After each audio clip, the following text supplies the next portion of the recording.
Muito bom dia, eu me chamo Gabriel Borowski e eu tive o enorme prazer de traduzir o livro da Eliane Brum, Colecionador das Almas Sobradas, que foi publicado pela editora da Universidade Jagiellônica e que entrou no final do Prêmio Kapuscinski de Reportagem Literária.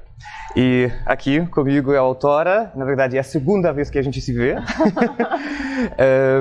Eliane, só para começar essa conversa, eu gostaria de falar o que significa ser Eliane Brum, jornalista, né? Porque na primeira frase da introdução do livro, você diz o que significa ser jornalista, pelo menos da maneira como você é jornalista, né? Então, se eu colocar essa pergunta, o que significa ser Eliane Brum jornalista, em que ponto você ia começar essa história? Porque você diz que as pessoas às vezes começam a história de pontos muito imprevistos. Em que ponto essa história de Eliane Brum jornalista começou?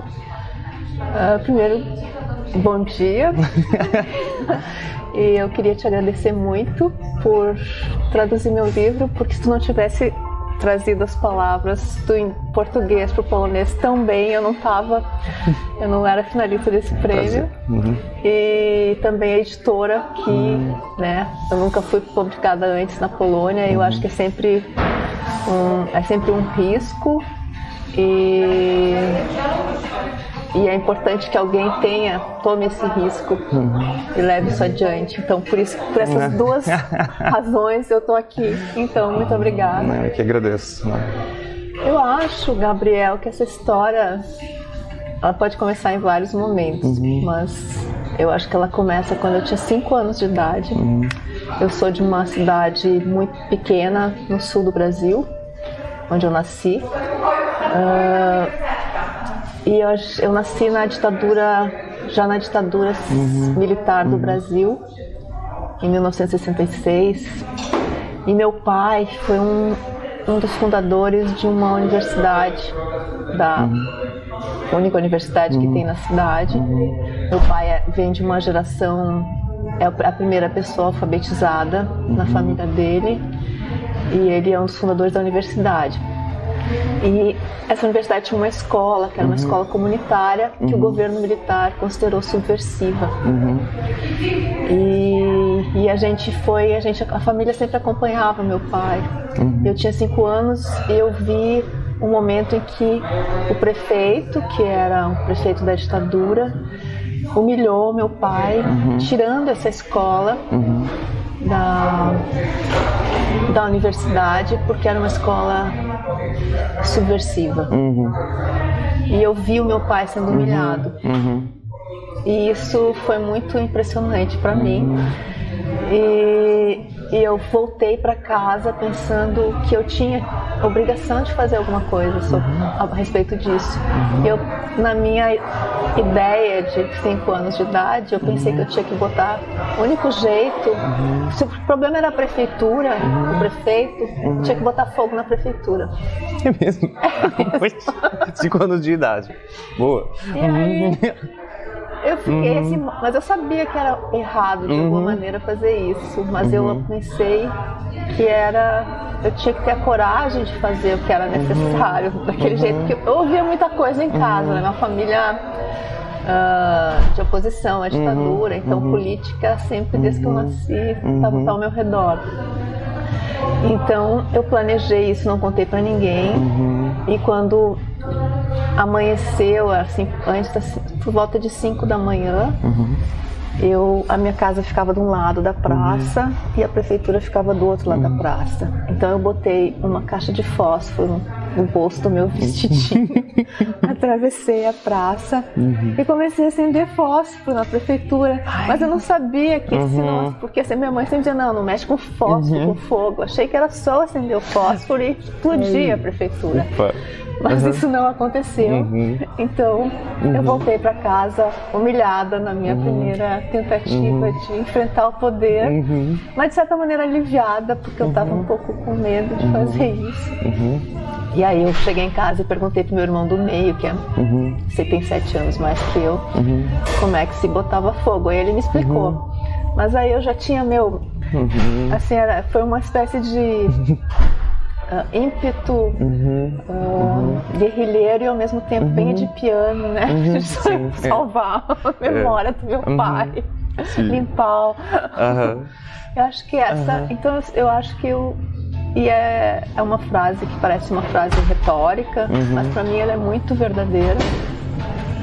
Eu acho que eu digo que eu escrevo para não matar e para não morrer, ou para não botar fogo literal nas coisas e não ser queimada, talvez. E isso é muito... A escrita, ela é minha mediadora comigo. Eu começo a escrever aos 9 anos de idade e quando eu pensei em me matar. Então, eu acordei numa manhã melancólica e estava chovendo, uma chuva fina, estava todo mundo dormindo e eu olhei pela janela e fiquei pensando que talvez fosse bom me estatelar lá embaixo. E aí, em vez disso, eu escrevi. Então, a escrita, para mim, ela tem ela é o que torna possível eu viver nesse mundo que, de certa maneira, me brutaliza. Ok. Pronto, né? Tipo, eu continuo imaginando, né, uma menina de 5 anos perguntando ao irmão mais velho, né, como se botar fogo nas coisas. Tipo, essa pergunta que você preferia nunca ouvir, né, de uma irmã mais nova.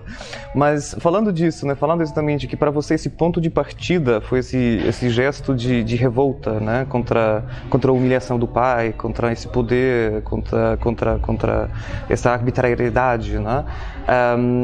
E também o subtítulo, né, da edição americana, né, do Colecionador, né, também diz respeito a esses gestos revolucionários, né? Então, você acha que essa revolta cotidiana faz parte da nossa condição como seres humanos, ou apenas tipo algumas pessoas são chamadas para esse gesto de revolta? Qual é o lugar de revolta, revolução, oposição ao poder na vida das pessoas? Como você acha? Eu acho que é o que nos faz... Os povos da floresta, os povos natureza, né, aqueles que ficaram agarrados à terra e que não se separaram, né, a natureza não é algo sobre a qual se intervém de forma violenta, ou se usa, ou se transforma em mercadoria. Os povos natureza, eles se mantêm em natureza. Então, os povos indígenas, os povos quilombolas, os povos ribeirinhos, eles têm uma frase que é resistir para existir, né? Que em português faz esse sentido. E tem também uma... Bom, aí eu vou muito longe na língua. Mas, ok. Mas e eu acredito nisso, assim, que eu venho de um país, não que eu acho que o mundo seja diferente, cada lugar tem a sua história e em geral é uma história de violência. Eu venho de um país que foi fundado, o Brasil, isso que a gente chama Brasil como Estado-nação, é fundado a partir de 1500 com a invasão europeia e é fundado sobre corpos humanos, primeiro dos indígenas e mais de 90% dos indígenas foram dizimados entre os séculos 16 e 17. E depois os negros africanos escravizados. O Brasil foi um grande país escravagista, o último país das Américas a abolir a escravidão. E ao mesmo tempo que indígenas e negros são massacrados até hoje, é um genocídio continuado, né? No caso dos indígenas de 500 anos e hoje num momento muito agudo disso com Bolsonaro, é um monumental exemplo de resistência. Acredito que um dos mais impressionantes da história é ser indígenas e negros. Então a gente... Porque são 500 anos de genocídio no caso dos indígenas, 400 anos de genocídio continuado no caso dos negros, e eles ainda existem, os indígenas existem, a população estava aumentando, pelo menos até Bolsonaro assumir o poder, e os negros são a maioria da população brasileira, apesar de todas as formas de morte constantes. Então, é uma população que resiste pela criação, pela reinvenção. E eu gosto de pensar que o jornalismo que eu faço documenta essa resistência. Eu conto histórias de resistência. Eu já nem lembro qual foi a tua pergunta, nem sei se eu respondi. Sem lembrar a pergunta, você está respondendo a ela, né? Então, sem problema, né?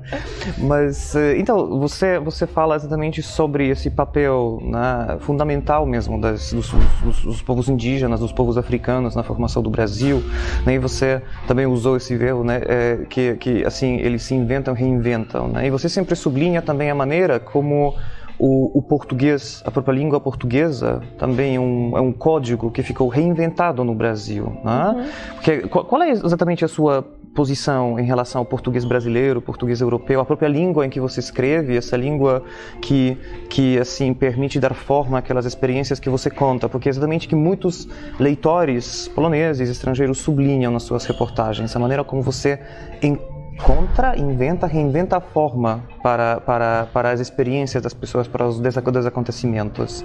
Então, qual a sua relação com a língua? É uma relação, claro, muito profunda, porque eu sou não a língua, mas a linguagem é a nossa casa, né? É o nosso corpo. E eu, como jornalista, sou muito fascinada e me interesso muito por como cada um habita o seu corpo e como cada um inventa uma vida, porque eu entendo que a nossa vida, a vida de cada um é sua primeira ficção. Todo mundo escreve uma ficção, que é a sua própria vida, né? Porque a gente nasce nu com tão pouco, né? Isso. E se inventa uma vida a partir daí, se inventa sentidos para essa vida, né? Que é uma vida é isso, são os sentidos que a gente inventa. E essa é a minha curiosidade, é o que me move como jornalista. Eu não sei falar da língua portuguesa de Portugal, porque eu acho que seria injusto com os portugueses, porque eu não conheço. Tu precisa viver a língua. Mas a língua do Brasil, que é esse português trazido pelos portugueses, pelos invasores, mas essa língua, ela é um palco, né? Ela é um campo de batalha, de conflito, que produz outras coisas, produz outros afetos. Então, o português falado no Brasil, ele é contra-invadido, né? Ele é pelas línguas africanas e pelas línguas indígenas, e ele ganha um outro ritmo, completamente diferente do ritmo do português falado em português, em Portugal, que é essa língua toda cheia de... É uma língua de insurreições, né? Os levantes indígenas, os levantes africanos, eles estão todos presentes nessa língua, com as nossas... E assim, é um levante que dá à língua, na minha opinião, as suas mais belas palavras, que é o que faz da música brasileira mais do que da literatura brasileira, embora eu acho que a música é um tipo de literatura também, e vice-versa, da música brasileira talvez ser uma das mais incríveis do mundo. Acho que isso eu posso dizer tranquilamente. Nossa música é de uma diversidade, por conta dessas palavras, que são as palavras mesmo da língua, mas que também são música, são as músicas, os ritmos que se inventam no Brasil, que tem a ver, que são, acho que é tudo isso junto, a nossa linguagem, né? Então, eu sempre falo que eu escrevo não sobre o Brasil, mas sobre vários Brasis, porque o Brasil é muito múltiplo.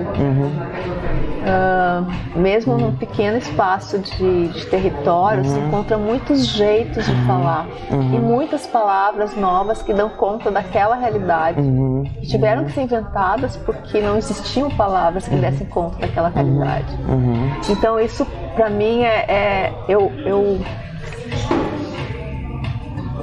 no jornalismo que eu faço, as palavras são muito importantes.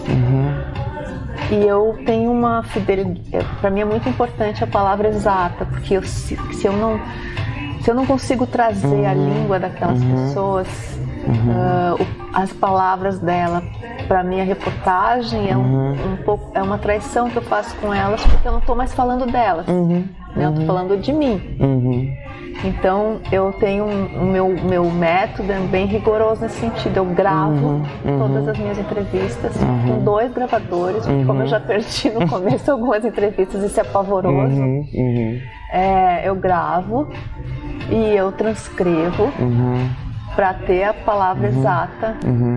E aí o que eu anoto nos meus bloquinhos é o que eu vou, aquilo que não é a palavra, né? Que também faz parte dessa realidade complexa, e também aquilo que eu vou sentindo, que vai passando pela minha cabeça. Isso aqui eu anoto um bloquinho, mas as palavras eu entrevisto gravando para poder ter certeza de que foi aquilo que disse, não aquilo que eu ouvi, o que eu achei que era, o que eu me lembro, né? Porque eu acho que o jornalismo ele tem que documentar muito rigorosamente isso, né? Senão, para ele poder ser chamado de jornalismo.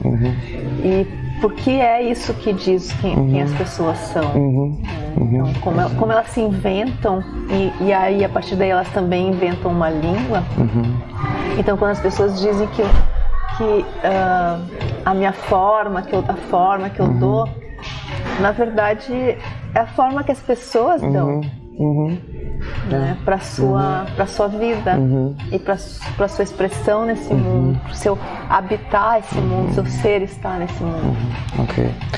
Veja, Eliane, obviamente eu tenho 1000 outras perguntas, né? Mas felizmente essa entrevista, essa conversa que a gente acabou de ter aqui, né, ficou gravada também para as pessoas, para os leitores, leitoras poloneses, né, poderem saber, né, exatamente um pouquinho mais sobre esse processo. Então, eu agradeço muitíssimo, né, essa curtíssima conversa e pronto, e vamos seguindo com todos os eventos, né, que articulam o Eu agradeço prêmio. Também, as tão boas perguntas mesmo. Obrigado. Sabe, entrevistar jornalista também, tipo, né, barra pesada, né, de inventar boas perguntas para uma jornalista e um jornalista como Eliane Brum. Ótimas perguntas. Eu queria agradecer também os leitores, porque eu acho que a gente vive num mundo cheio de cercas e muros cada vez maiores. E a tradução, eu acho que o tradutor é um dos heróis do nosso mundo atual, porque o tradutor é aquele que atravessa os muros, né, que carrega a minha palavra. No teu caso, tu carregou a minha palavra para o polonês, e o leitor tem que ter a ousadia, estar aberto, se abrir para uma outra experiência, que é essa língua que dá conta de outros mundos, né? Para entrar em outros mundos. Então, agradeço os leitores que tiveram essa coragem também. Pois é, eu também agradeço mais uma vez, Eliane.